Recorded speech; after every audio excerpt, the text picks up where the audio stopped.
Okay, this is a summary of the variance analysis for levels 1 through 3, and it just helps to have this like mentally in your head so you know what type of variance you're working on. Now this is level 1, and when you think of level 1 is simply the difference between the actual results and the budget.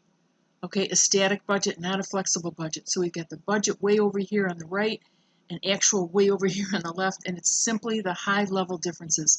So a manager might look at this and say we're $93,000 under in operating income where we planned. So obviously something's going wrong. So what you could do is look at some of the bigger variances in here and then take a look at those. Like we've got a favorable direct material variance, but then our contribution margin is crazy. Like we're pretty far under in sales. Okay, 190,000 under in sales. So that would be like a focus of your study. Okay, but this is just level 1, actual to static budget. Now level 2 adds 2 pieces in the middle. It creates a flexible budget. All right, and the flexible budget is based on actual results. So now we can see what our differences are that don't relate to our volume differences, okay? Our volume differences are all over here. So out of our $93,100 static budget variance, 64,000 of it is because of sales volume, okay?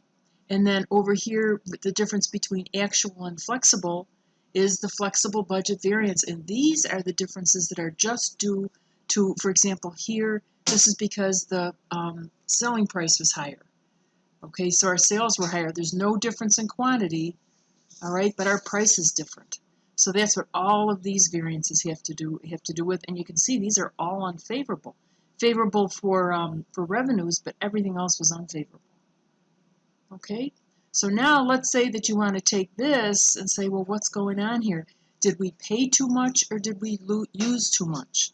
We need more information on what's happening right here in the flexible budget. And that's where level 3 comes in. So level 3 analysis still has actual over here. And in this case, we're looking at direct material and direct labor. And we're looking at the flexible budget. Okay, so now we'll take it apart and break this apart into price variance and efficiency variance.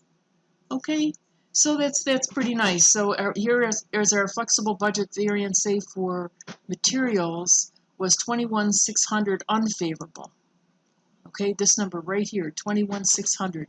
So then we can take it apart and we can say of that 21,600, we did well buying.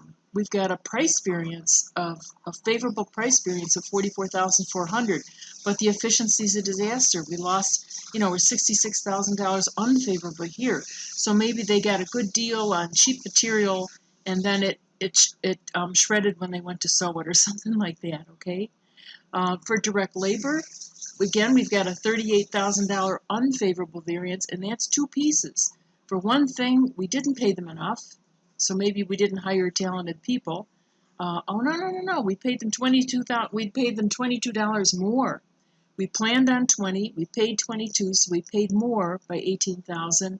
But unfortunately, they were not more efficient. Okay, so that bargain didn't quite work out.